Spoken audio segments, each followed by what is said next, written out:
Well, here at the Instant Camera Lounge here at the Cabin at Sundance Film Festival, I'm here with filmmakers Beverly and Dereck Joubert, and their documentary is called Okavango. And I'm a nature fanatic. I've been an advocate of nature since I was a child. My family was very much about conservation, and being from Las Vegas, we're very with water and nature. I mean, it's just amazing that this has been a resurgence in these documentaries. And I'm not familiar with that part of Africa. So what drew you to that area, and what story did you have to tell about it? Well, we were born in Africa, and so when we were so we met in high school, and as soon as we were out of high school and college, university, we went out into the wild to try and find the soul of this continent that we were born in. And one of our first stops in that was Botswana and this river, the Okavango. And so we spent the last 35 years basically studying it. Do you know what the name of the river means, or? It sounds like it means something. Well, everybody's been searching for it, but it obviously was named way before than the Botswana government and the people, the local people. But it must have been a tribal name, and those people have long gone. And with the diversity around that area, was there something specific you went out to photograph? Or I'm sure there was a lot, but what was the most difficult or the most ambitious encounter that you had? Well, at the core of it, actually, we wanted to make the river a feminine character within the story.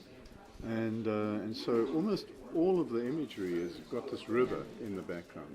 Sometimes she's dark and brooding, and sometimes she's seductive, but she's always there. She's always present. You always talk about the river as if she's alive. Yeah, definitely, very definitely. And she's not only alive, she is the life of every other animal there. In fact, the film is really a mosaic of all the other creatures, but also looking at how each and every one affects each other's lives, and how there's sometimes a symbiotic relationship.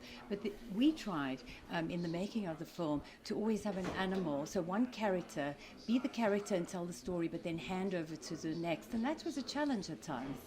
And also, being the producers and directors, you photograph the documentary, and a lot of people don't realize you just don't point a camera and get a shot of an animal. Sometimes it takes painstakingly weeks or such a long time. What was the most difficult shot that you had to be patient for to photograph? I think there were so many. Look, I think the entire show took us 4.5 years to do. Oh. So weeks would have been a bonus.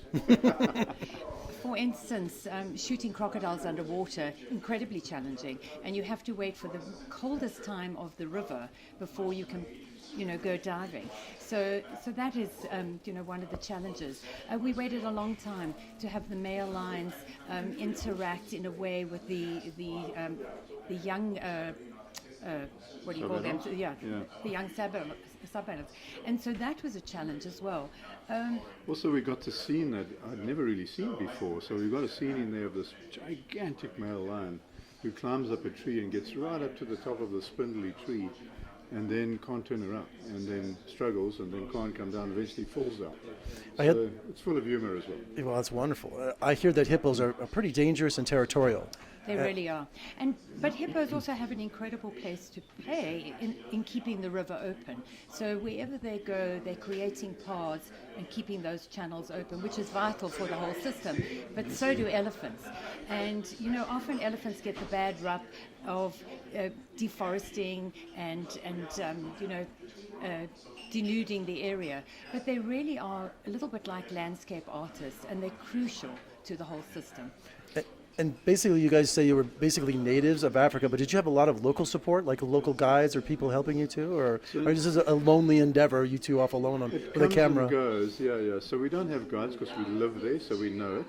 But about a quarter of the way into this, we had a little run-in with a buffalo and stuck us in hospital. Beverly was in hospital, died a couple of times and really struggled. And so we took some time off, and during that time we got other cameramen to come in and help us. We got diving cameramen, we got high-speed cameramen. So while the credits reflect our name more than it should perhaps, there are a lot of people involved in the production of this. And your film is premiering here at Sundance? It is. It's long journey to get here. Excited? It's been fantastic, Yeah, and extremely excited. It's a labor of love, but we're hoping that it'll be seen by a global audience, and we'll be illuminating an area that truly is pristine but vulnerable. And how do we protect it? And I think it's shining that spotlight of hope onto a place that when everything else disappears, we should know that there is a place like the Okavango. And finally today, does your film have a message to a call to action for people? It does. It says basically we've got to be really careful about these pristine places. There's climate change. It's all embedded within the writing. The entire script is based on Dante's Divine Comedy, and that somebody's paradise is somebody else's purgatory. We've got to be really careful that we have in our hands these places and we don't ruin it. Dereck, Beverly, thank you so much, and good luck with the competition. Thank you so Dereck. much. Appreciate it. Thank you. Thank you. Thank you so much.